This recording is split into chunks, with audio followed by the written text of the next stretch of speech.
They thought she was nothing more than a gold digger. They thought throwing her out into the rain with a single suitcase would break her.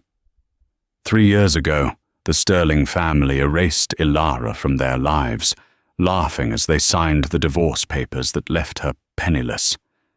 But today, inside the cold walls of the Supreme Court, the laughter died. When the heavy oak doors swung open, the woman who walked in wasn't the trembling ex-wife they remembered. She wasn't there to beg for alimony. She was there as the owner of the very empire they were trying to steal. Watch closely, because when the judge sees the evidence, the greedy relatives won't just lose the case, they'll lose everything. This is the story of the ultimate payback. The memory was etched into Ilara Vance's mind like a scar that refused to fade. It was a Tuesday in November, 3 years ago.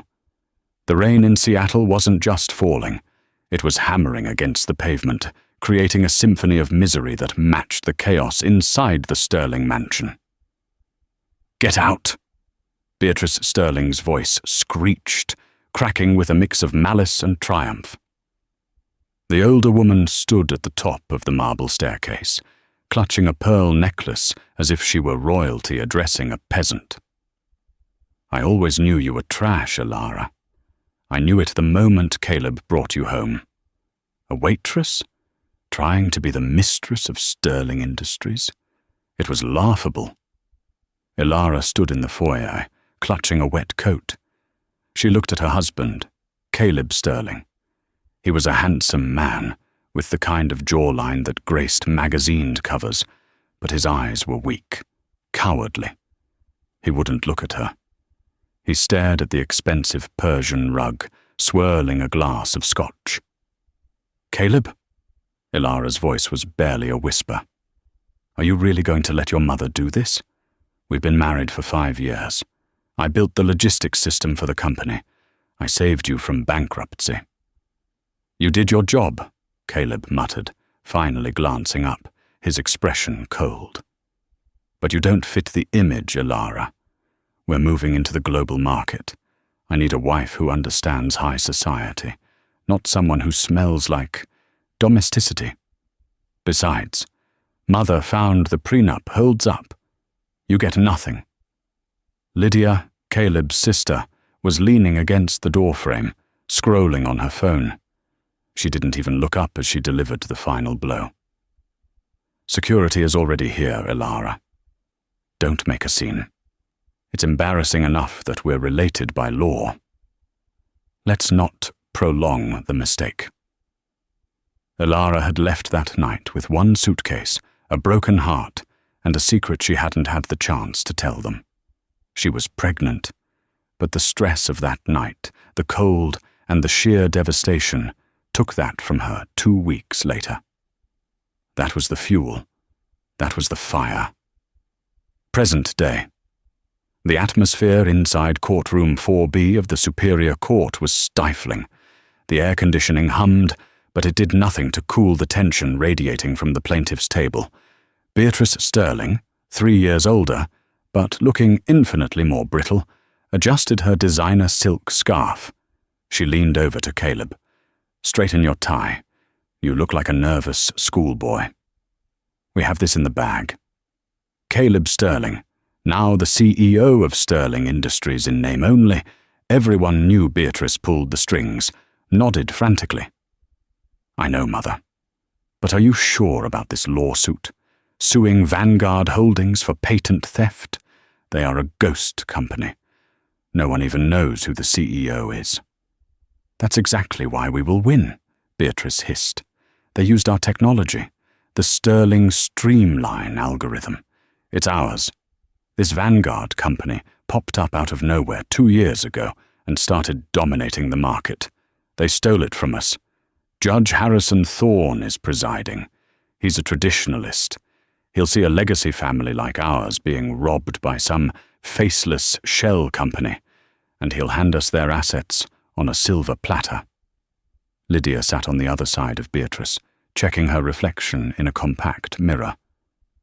I already picked out the vacation home in Tuscany we're buying with the settlement money. Can we hurry this up? This courtroom smells like dust and poor people. Their lawyer, a shark named Arthur Penders, slammed his briefcase onto the table. Keep your voices down, Penders whispered. Judge Thorne is entering. All rise, the bailiff bellowed. Judge Harrison Thorne walked in. He was a man of immense stature, known in the legal community for his no-nonsense attitude and his terrifyingly sharp memory. He didn't care about wealth, he cared about the law. He adjusted his spectacles and looked down at the paperwork. Docket number 405, Judge Thorne announced, his voice deep and resonant. Sterling Industries versus Vanguard Holdings. Claim of intellectual property theft and corporate espionage. Are all parties present? Arthur Penders stood up, buttoning his suit jacket. Yes, Your Honor. The plaintiffs are ready. The judge looked at the defense table. It was empty, save for a single briefcase and a young, nervous-looking junior associate named Timothy. And the defense? Judge Thorne asked, raising an eyebrow. Timothy stood up, his hands shaking slightly. Your Honor, lead counsel is... She's just arriving. She apologizes for the delay. The elevators in the building are malfunctioning. Beatrice let out a loud, derisive snort that echoed in the silent room. Typical, she whispered loudly to Caleb. They don't even respect the court. We've won before we've even started. Judge Thorne's eyes snapped to Beatrice. Mrs. Sterling, if you have something to share, you may take the stand. Otherwise, silence. Beatrice soured, pressing her lips into a thin line. We will wait 5 minutes, Judge Thorne said. If the representative for Vanguard Holdings is not here by then, I will hold them in contempt. The clock on the wall ticked. It was the sound of impending doom, though the Sterlings thought it was the sound of victory. While the court waited, the Sterlings grew more emboldened. The silence of the courtroom gave them space to whisper, and their whispers were filled with venom. Can you believe the audacity? Lydia murmured, leaning forward. Whoever runs Vanguard must be some amateur tech bro from Silicon Valley who thought he could copy our code. I bet he's terrified to show his face. Caleb looked at the empty defense table. I don't know, Lydia. Vanguard grew fast, faster than we did. They secured contracts with the Defense Department last month. That's not amateur work. Stolen work, Beatrice corrected him sharply. They built that empire on the foundation we laid, specifically the logistics framework. There was a bitter irony in Beatrice's words. The logistics framework she was referring to, the Sterling Streamline, hadn't been written by Caleb. It hadn't been written by their expensive development team. It had been written by Alara late at night at the kitchen table while Caleb was out partying with clients. Ilara had been a genius coder before she was a wife, a fact the Sterlings ignored because it didn't fit their narrative of her being a gold-digging waitress. I hope the judge liquidates them, Caleb said, trying to sound tough for his mother. We need that capital, Mother. The merger with the European partners is stalling. If we don't get this settlement, we will get it, Beatrice snapped. Arthur is the best lawyer in the state, and look at them. She gestured to the empty table with a manicured hand. They are disorganized. Chaos implies guilt. Arthur Penders, the lawyer, leaned back. Mrs. Sterling is right. In civil court, appearance is half the battle. Showing up late to Judge Thorne's courtroom? It's suicide. I'll move for a default judgment if they aren't here in 60 seconds. Do it, Beatrice grinned. I want to see them crushed. The heavy double doors at the back of the courtroom groaned. Every head turned. The gallery was mostly empty, save for a few legal students and a bored reporter. But the tension spiked immediately. The click of heels against the wooden floor was rhythmic, slow, and deliberate. It wasn't the frantic pace of someone late for court. It was the stride of someone who owned the building. A woman walked down the center aisle. She was wearing a bespoke navy blue suit that screamed power. The tailoring was impeccable, hugging a figure that was strong and poised. She wore oversized sunglasses, which she removed slowly as she passed the bar, revealing piercing green eyes. Her hair, once worn in a messy bun while she cleaned the Sterling mansion, was now a sleek, sharp bob that framed her face like a helmet of war. She carried no heavy files, just a single, slim tablet. Caleb Sterling felt his breath hitch in his throat. He knew that walk. He knew the curve of that jaw, but his brain refused to process it. It couldn't be. Elara Vance didn't look at the gallery. She didn't look at the judge yet. She stopped directly in front of the Sterling family's table. Beatrice's mouth fell open. The smug smile vanished, replaced by a look of sheer confusion that quickly morphed into horror. "You," Beatrice gasped, her voice echoing oddly in the quiet room. "What are you doing here?" "The cafeteria is in the basement, Elara." Lydia laughed, a nervous, high-pitched sound. "Did you get a job as a paralegal?" "Oh, honey, that's cute, but you're interrupting a $1 million lawsuit." Elara didn't blink. She turned her head slowly, locking eyes with Caleb. He shrank back, physically recoiling from the intensity of her gaze. It wasn't anger. It was something far worse. Indifference. "I'm not here to serve coffee, Lydia," Elara said. Her voice was smooth, low, and commanded absolute attention. It was the voice of a woman who had spent the last 3 years screaming into the void and had finally learned to make the void answer back. She turned her back on them and walked to the defense table. She placed her tablet down next to the nervous junior associate, Timothy. Timothy immediately stood straighter, looking at her with reverence. "Good morning, Timothy," she said. "Good morning, Miss Vance," Timothy replied clearly. Arthur Penders, the Sterling's lawyer, stood up, confused. "Your Honor, I object to this intrusion. Who is this woman?" Judge Thorne looked over his spectacles. He didn't look annoyed. He looked intrigued. "State your name for the record, counsel." Elara looked up at the bench. "I am not the counsel, Your Honor. My name is Elara Vance." She paused, letting the name hang in the air. "And I am the founder, majority shareholder, and CEO of Vanguard Holdings." The silence that followed was absolute. It was the kind of silence that happens right before a bomb goes off. "That's a lie!" Beatrice shrieked, forgetting all courtroom decorum. She slammed her hand on the table. "She's a waitress. She's a discarded nobody. She can't own Vanguard." "Order!" Judge Thorne banged his gavel, the sound cracking like a whip. "Mrs. Sterling, one more outburst and you will be removed." Judge Thorne looked at Elara. "You are the defendant?" "I am, Your Honor," Elara said calmly. "And I am here to prove that not only is this lawsuit frivolous, but it is also built on a foundation of fraud committed by the plaintiffs." Caleb's face went pale white. He looked at his mother, whose hands were beginning to tremble. They weren't trembling from anger anymore. They were trembling because, for the first time in her life, Beatrice Sterling realized she had walked into a trap.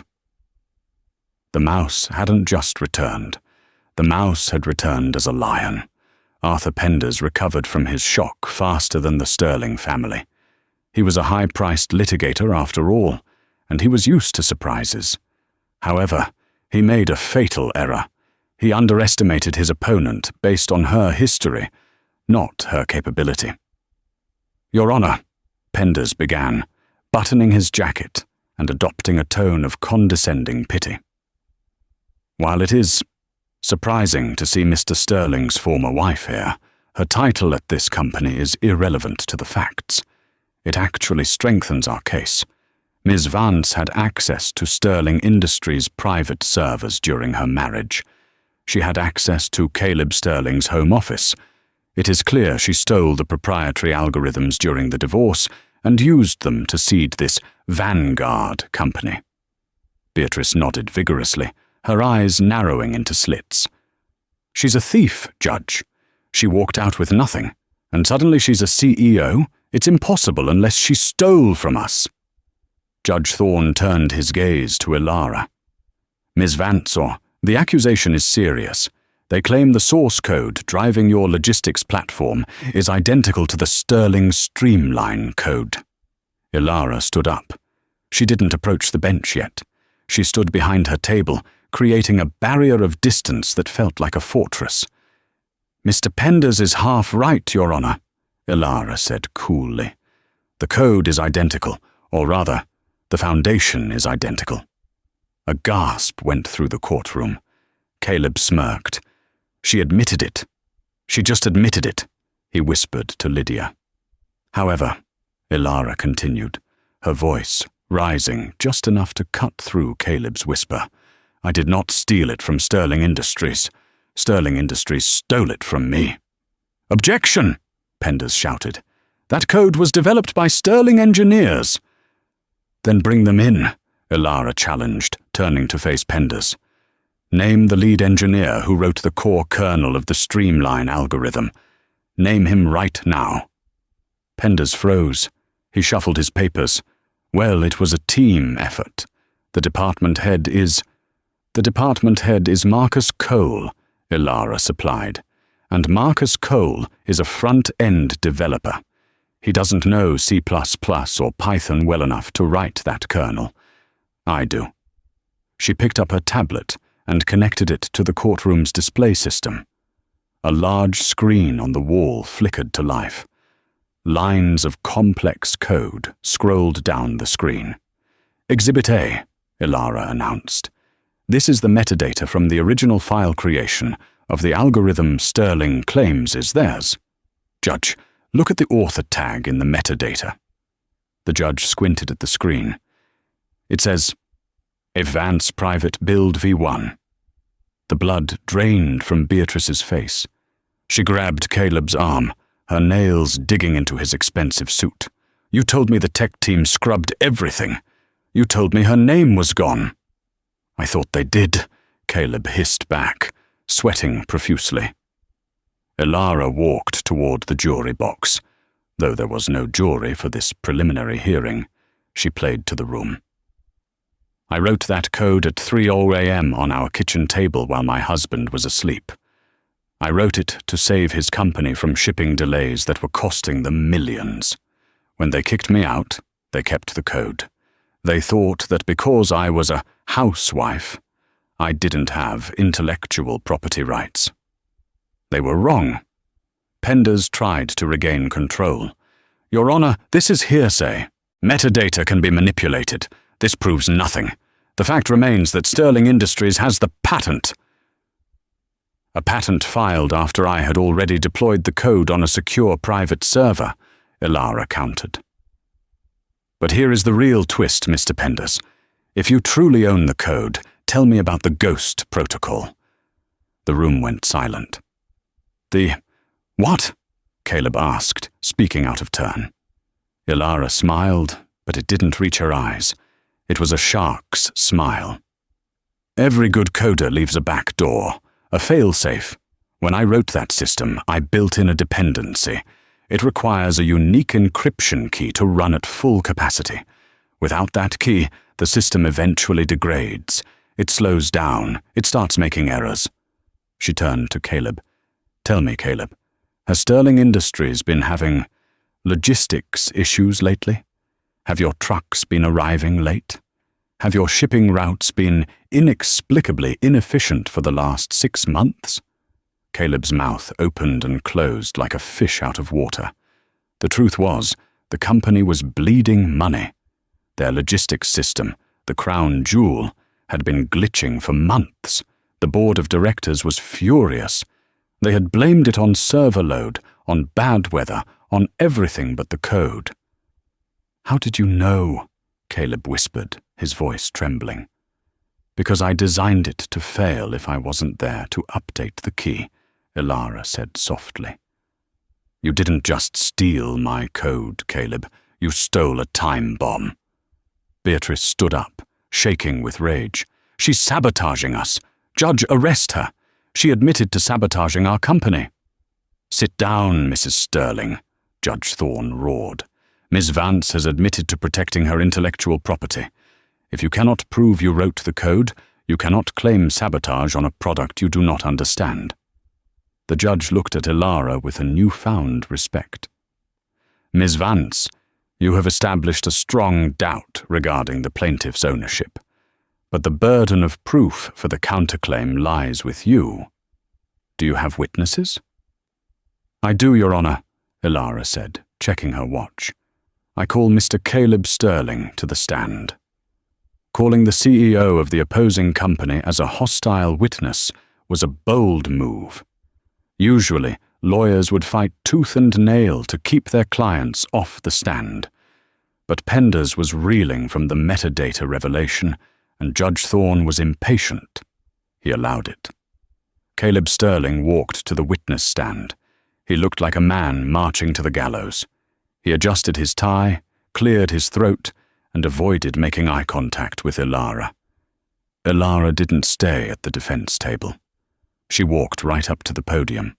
Up close, Caleb could smell her perfume, a scent of sandalwood and rain that he remembered from their marriage. But it didn't smell like comfort anymore. It smelled like judgment. Mr. Sterling, Ilara began, her voice conversational. You are the CEO of Sterling Industries, correct? Yes, Caleb said, his voice tight. And you oversee all major divisions, including the Technology and Logistics Department? I do. Excellent, Ilara said. She picked up a document from her table. This is a sworn affidavit you signed 3 years ago during our divorce proceedings. In this document, you stated that I contributed, and I quote, zero value to the company, and that my role was purely domestic. Is that correct? Caleb shifted in his seat. Yes, that's what I signed. So, if I contributed zero value, how do you explain the emails sent from your account to the board of directors on December 12, 2022, praising the new algorithm that saved the Q4 earnings? I wrote those emails, Caleb lied. Did you? Ilara pressed. Then explain to the court what a recursive loop is, Caleb. Caleb froze. A recursive loop? Yes, the algorithm relies on it. It's a basic coding concept. If you wrote the emails praising the tech, and you oversee the department, surely you know how your primary asset works. Explain it to Judge Thorne. The silence stretched. 10 seconds. 20 seconds. Caleb began to sweat visibly. He looked at his mother in the gallery. Beatrice was making frantic hand motions, mimicking writing, trying to tell him to say something. I'm a big picture guy, Caleb stammered. I hire people to know the technical details. So you don't know? No. So you admit you didn't write the code? I never said I wrote it personally, Caleb snapped. I said the company owns it. But you claimed in your lawsuit that I stole it. How can I steal something that you don't even understand? How do you know I didn't invent it? Because you're a waitress, Caleb shouted, losing his temper. You were a waitress at a diner when I met you. You didn't go to MIT. You didn't have a degree. You were nothing until I married you. The courtroom gasped at the outburst. It was ugly. It was raw. And it was exactly what Ilara wanted. She stood perfectly still, letting his words hang in the air like a foul smell. I was a waitress. Yes, Ilara said, quietly, her voice full of dignity. I was working 2 jobs to pay for my brother's medical bills. I taught myself to code on a library computer at night because I couldn't afford tuition. I built that algorithm because I loved you, and I wanted your company to succeed." She leaned in closer. "And when I came to you, pregnant with our child, asking for help because the stress was killing me, you and your mother handed me a prenup and told me to leave." Caleb's face went grey. "Elara, don't bring that up here." "It is relevant, Your Honor," Elara said, turning to the judge, "because it establishes motive. Not my motive for theft, but their motive for fraud. They needed to erase me to keep the money, but they wanted to keep my work. They wanted the golden egg, but they wanted to kill the goose." "Objection! Prejudicial!" Penders screamed, standing up. "Overruled," Judge Thorne said, his eyes cold as ice as he looked at Caleb. "The witness's credibility is in question." Elara turned back to Caleb. "One last question, Mr. Sterling. Who is Vanguard?" Caleb blinked, confused. "What? You are. You said you are." "No," Elara corrected him. "Who is the investor behind Vanguard? Because you and your mother seem to think I'm just a gold digger who got lucky. You think I couldn't have started a massive company on my own. You're right. I needed seed money. Do you know who gave it to me?" Caleb shook his head. "No." "It was your uncle," Elara said. At the plaintiff's table, Beatrice let out a strangled cry. "Arthur? Arthur Sterling?" "Arthur Sterling," Elara confirmed, looking at Beatrice. "Caleb's late father's brother, the man you forced out of the family 10 years ago because he wasn't ruthless enough. He found me after the divorce. He saw my code. He saw what you did to me. He gave me the check to start Vanguard. He passed away last month, but he left me his entire voting share of Sterling Industries in his will." The bomb dropped. The shockwave was palpable. "That's a lie!" Beatrice screamed, jumping to her feet. "Arthur hated everyone. He wouldn't give you shares." Elara pulled a thick document from her briefcase. "I have the probate records here, Your Honor. I currently own 15% of Sterling Industries, which means—" She paused, a small smile playing on her lips. "I am technically suing my own company, and as a major shareholder, I am calling for a vote of no confidence in the current CEO." Caleb slumped back in the witness chair. He looked broken. He wasn't just losing a lawsuit anymore. He was losing his legacy. But Beatrice wasn't done. She was a cornered animal, and she had one card left to play, a card so dirty, so personal, that even Penders, her lawyer, didn't know about it.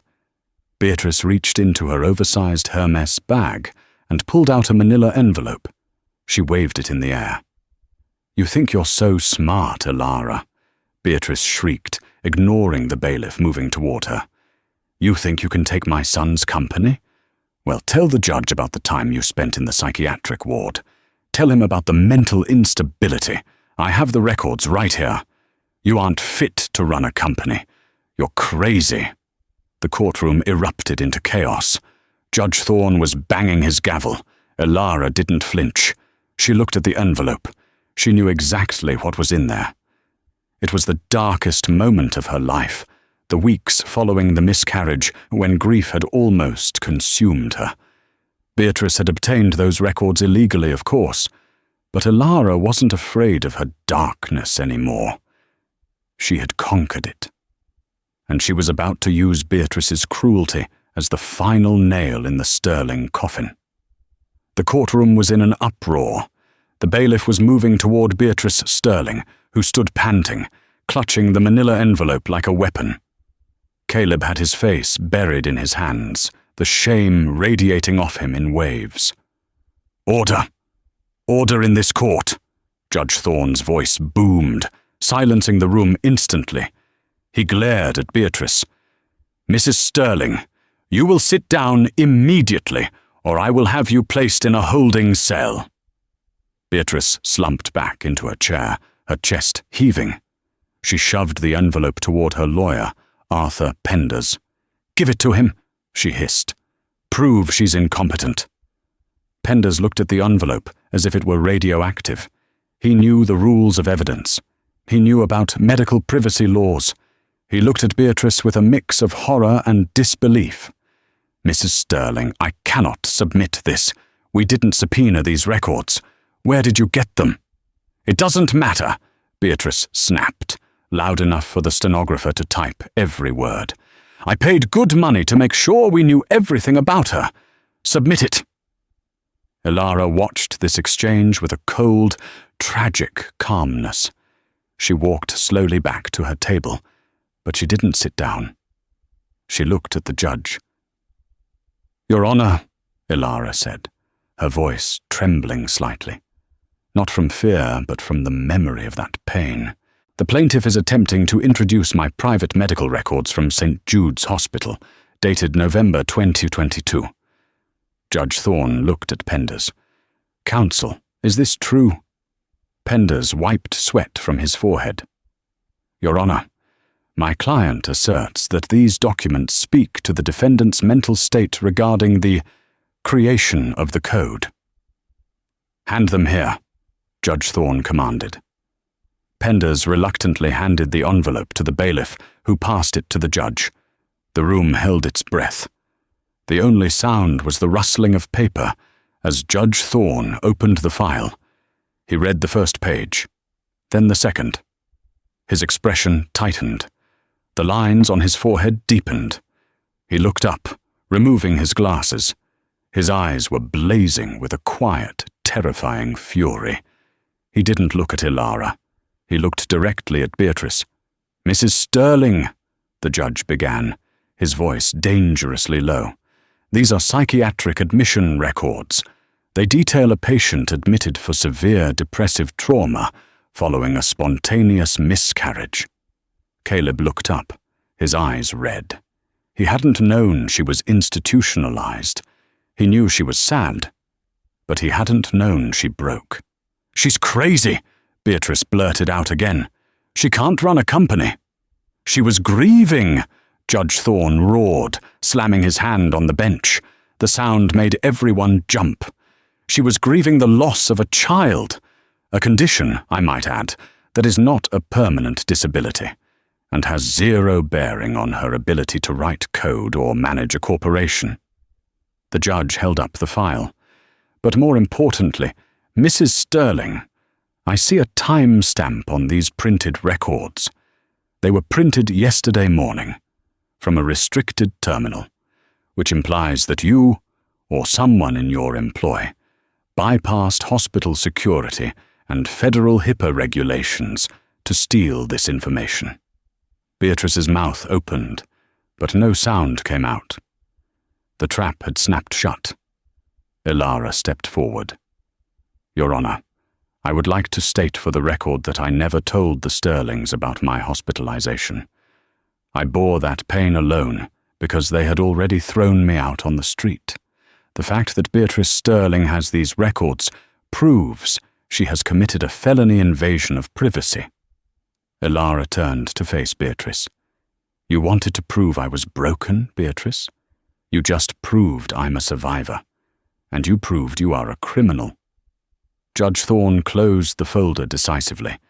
"Mr. Penders, I am excluding this evidence.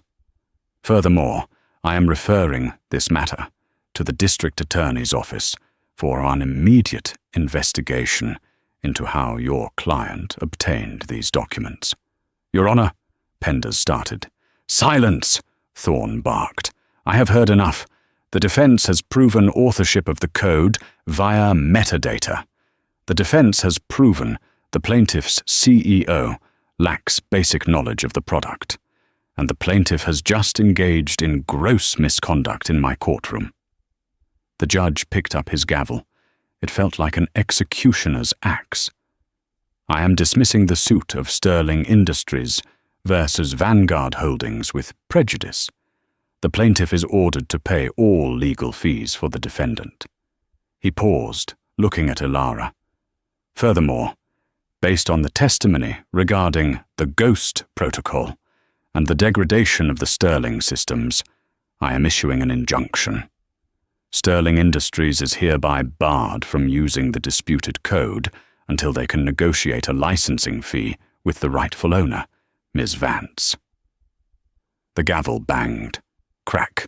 "Court is adjourned!" Beatrice screamed. It was a guttural sound of pure frustration. "You can't stop us using the code. The trucks will stop. The company will freeze." Elara gathered her tablet. She walked over to the railing where Caleb sat, looking shell-shocked. "She's right, Caleb," Elara said softly. "Without my key, your system dies in 48 hours. Your stock will plummet to 0. Caleb looked at her, desperation in his eyes. "Elara, please, don't do this. We're family. We were family. Just give us the key. I'll pay you whatever you want." Elara checked her watch. "I don't want your money, Caleb. I have plenty. I want the board meeting. It starts in 1 hour. I'll see you there." She turned and walked out, her heels clicking a victory march on the floorboards, leaving the Sterlings drowning in the wreckage of their own greed. The headquarters of Sterling Industries was a glass monolith piercing the Seattle skyline, a monument to 3 generations of wealth and influence. But inside the executive boardroom on the 40th floor, the atmosphere was anything but influential. It smelled of stale coffee and palpable fear. The massive screen on the north wall, usually reserved for self-congratulatory sales charts, was displaying a live feed of the company's stock ticker. It was a red line, plummeting straight down like a stone dropped into a canyon. "Down 12% in 20 minutes, muttered Mr. Henderson, the oldest board member, wiping his forehead with a handkerchief. The market is reacting to the injunction. If the logistics network shuts down in 48 hours, our distributors will sue us into oblivion. We are looking at a liquidity crisis." "Where is Caleb?" demanded Sarah Jenkins, a sharp-tongued venture capitalist who held 10% of the stock. She slammed her pen onto the mahogany table. "He should be here explaining why he lied to us about the IP ownership. He told us the code was proprietary. He told us the ex-wife was a non-entity." The double doors burst open. Caleb Sterling ran in, disheveled, his tie askew, sweating profusely. He looked nothing like the polished CEO on the magazine covers. Behind him, Beatrice stumbled in, clutching her chest, looking like a ghost. Lydia trailed behind them, furiously typing on her phone, trying to liquidate her personal portfolio before the family name became toxic. "It's under control!" Caleb shouted, his voice cracking as he held up his hands. "Everyone, please calm down. It's just a legal hiccup. Judge Thorne is biased." "A hiccup?" Sarah Jenkins stood up, her chair scraping loudly against the floor. "You lost the patent, Caleb. The judge referred your mother to the district attorney for a felony. And the system that runs this company, the very heart of our operations, belongs to the woman you divorced 3 years ago." "We will appeal," Beatrice shrieked, trying to summon the imperious tone she had used for decades. "We have the best lawyers in the state."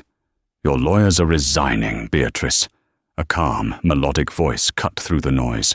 "I just passed them in the lobby. They didn't look happy." The room went deadly silent. Standing at the far end of the room, framed by the doorway that led to the private executive elevators, was Elara Vance. She wasn't alone. Flanking her were 2 men in dark suits, corporate security. But they weren't escorting her out.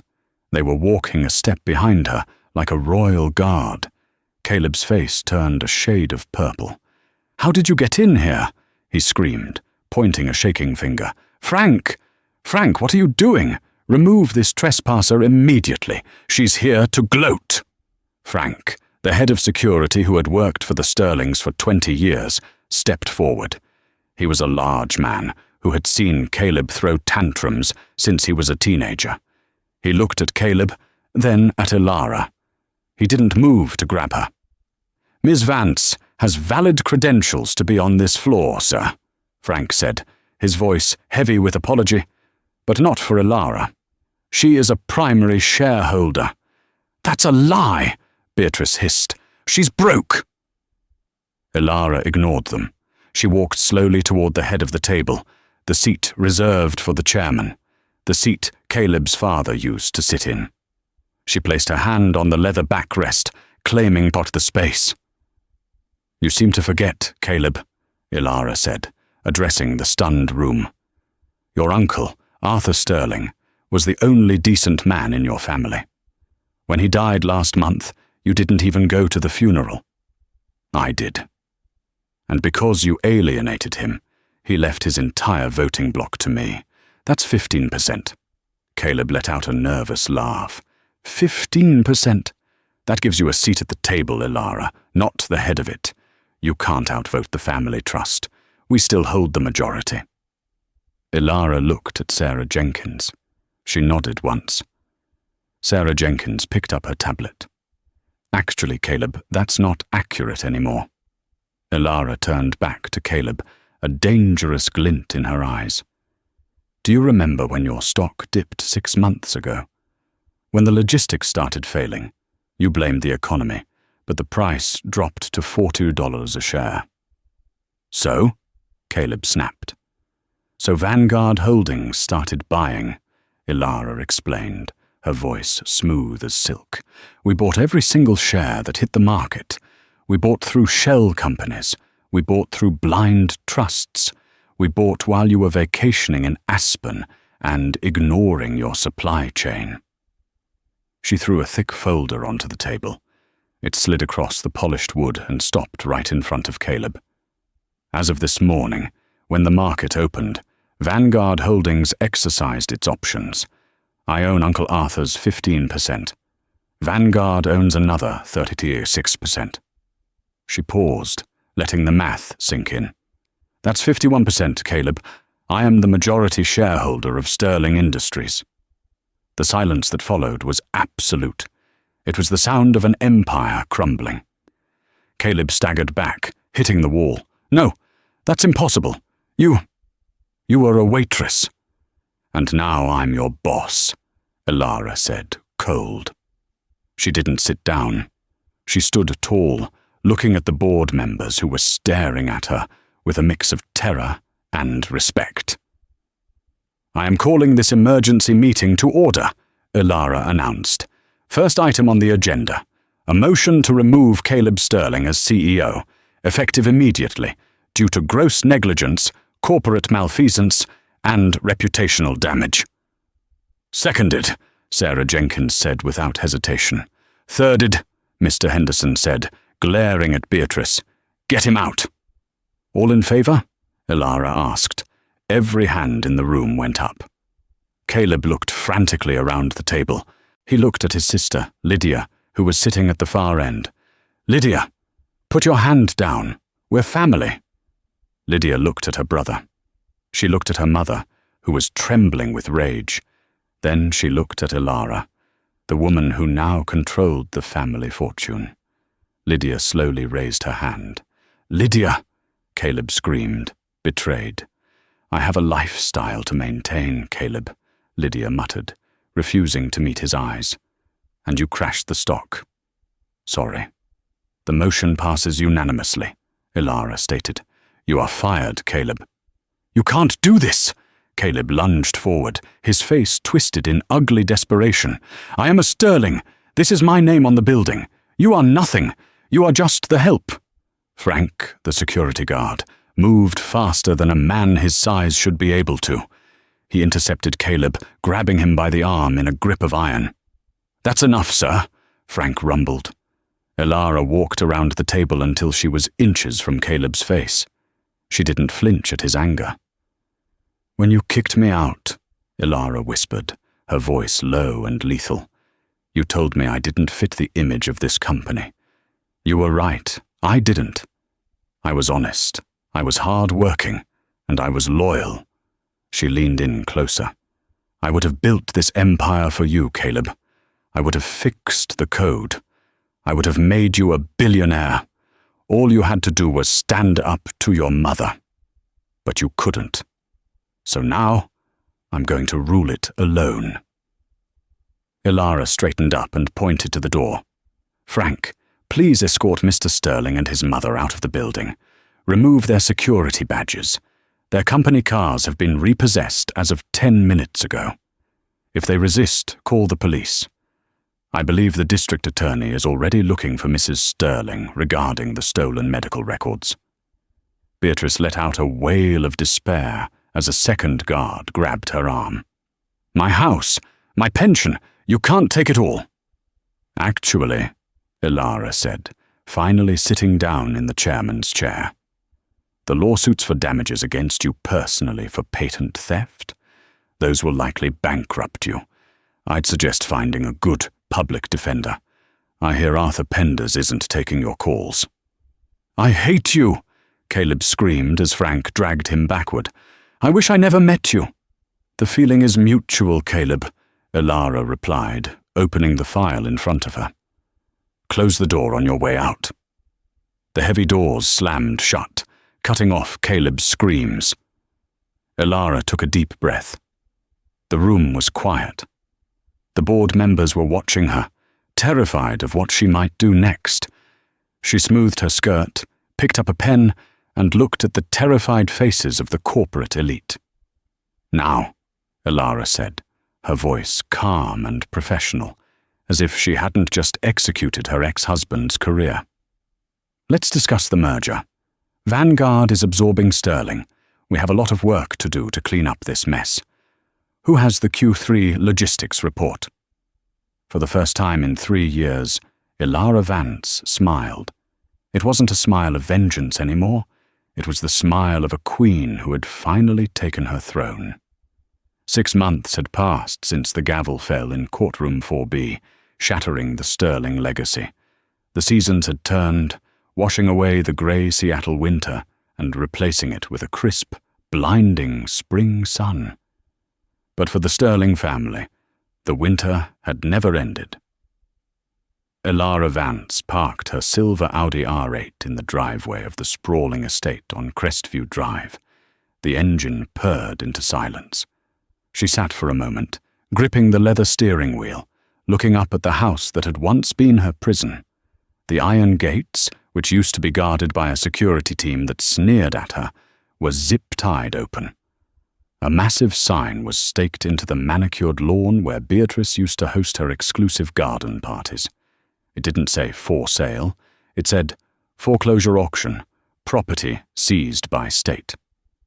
Ilara stepped out of the car. She looked impeccable in a cream-colored trench coat and heels that cost more than the car she drove when she was married to Caleb. She walked to the passenger side and opened the door. "Come on, Chance."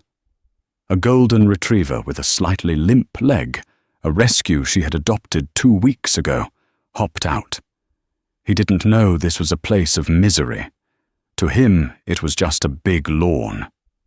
As Ilara walked toward the front door, she heard shouting.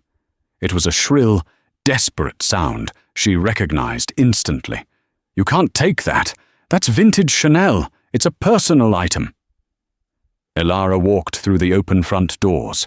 The grand foyer, once filled with Persian rugs and oil paintings, was barren. Movers in blue coveralls were hauling boxes out. In the center of the room, Lydia Sterling was tugging on a garment bag held by a bored-looking repo man. Lydia looked horrifying. Her hair, usually dyed a perfect platinum blonde, was showing distinct dark roots. She was wearing sweatpants. The arrogance was gone, replaced by the feral panic of a woman who had never worked a day in her life. "Ma'am, the court order says all assets purchased prior to 2023 are subject to seizure to pay legal debts," the repo man said, yanking the bag free. Lydia turned and saw Ilara. She froze, her face crumpled. "You!" Lydia spat, though it lacked any real venom. It was just exhaustion. "Are you happy? You came to watch them strip the carcass?" "I didn't come to watch, Lydia," Ilara said calmly, her voice echoing in the empty hall. "I came to inspect the property." Lydia blinked. "Inspect it?" "Why?" "Because I bought it this morning," Ilara replied. Lydia's jaw dropped. She looked around the foyer, her eyes widening as the reality hit her. You own the house? Our house? My house, Ilara corrected gently. And you're trespassing. I'll give you 5 minutes to gather whatever personal items the repo men haven't claimed. Then I want you off the premises. Lydia burst into tears. She didn't argue. She didn't scream. She just ran past Ilara, clutching a shoebox, fleeing the scene of her former glory. Ilara watched her go, feeling a strange lack of satisfaction. It wasn't joy, it was just closure. She walked through the house, her heels clicking on the hardwood. She went to the dining room where Beatrice had told her she wasn't society material. She went to the kitchen where she had written the code that was now worth billions. She eventually walked out onto the back terrace.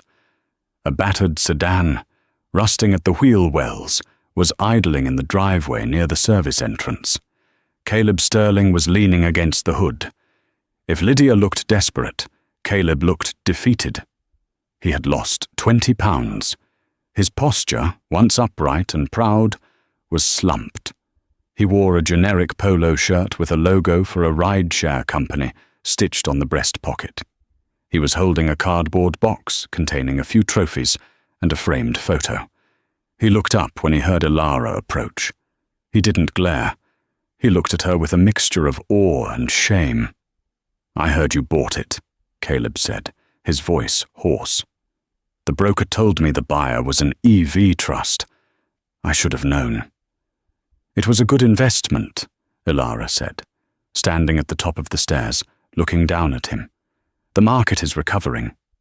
Caleb kicked a pebble on the driveway. "What are you going to do with it?" "Live here? Sleep in the master bedroom just to spite my mother." "No, Caleb. I have a penthouse in the city. I don't live in haunted houses." Ilara gestured to the sprawling grounds. "I'm donating the property to the city. It's going to be the new headquarters for the Vance Foundation. It will be a transitional housing center for women escaping financial abuse and domestic control. We're going to teach them legal literacy and coding." Caleb flinched, as if she had slapped him. "In my mother's house, a shelter. It seems poetic, doesn't it?" Ilara said, turning a place of exclusion into a place of opportunity. Caleb nodded slowly. He looked at the box in his hands. "She's in Idaho, you know. Mother, living in a double-wide trailer. She had a stroke last month, minor one. But she can't speak well. She just sits there and watches the news, waiting for them to mention Sterling Industries." "They won't," Ilara said.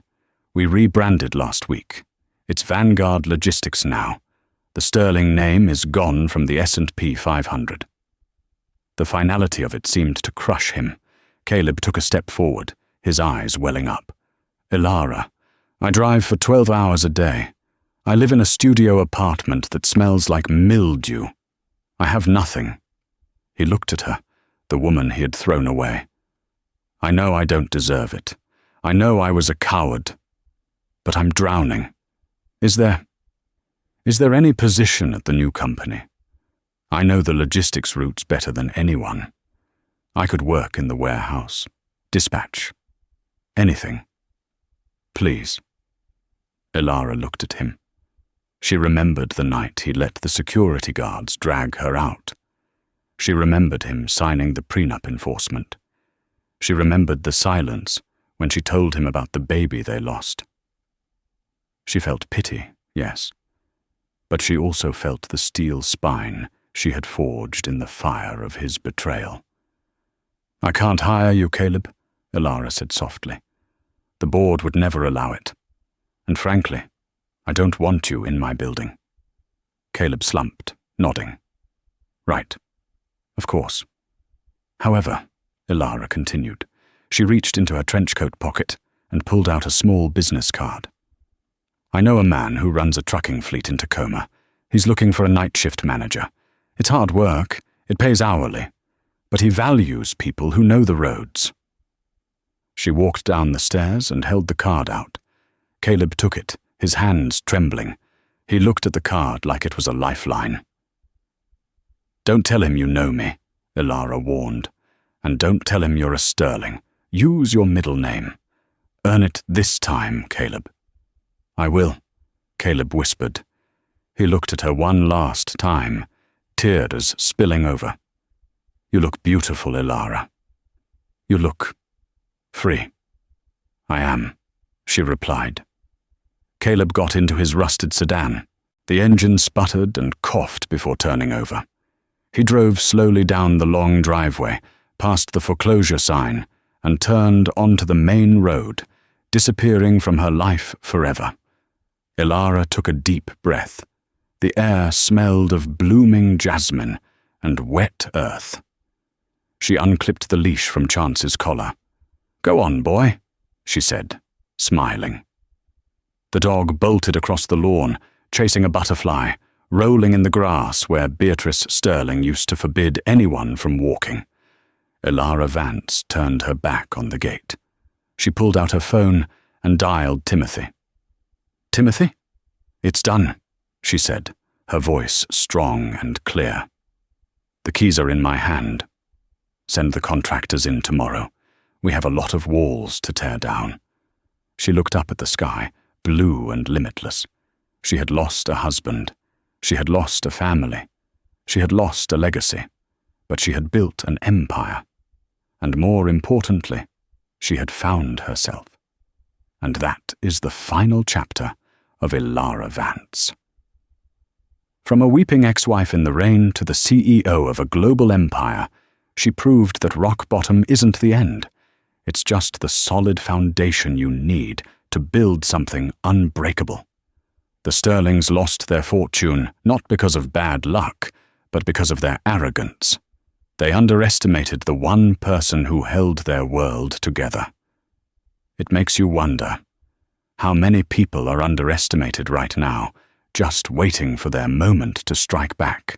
I want to hear your thoughts in the comments.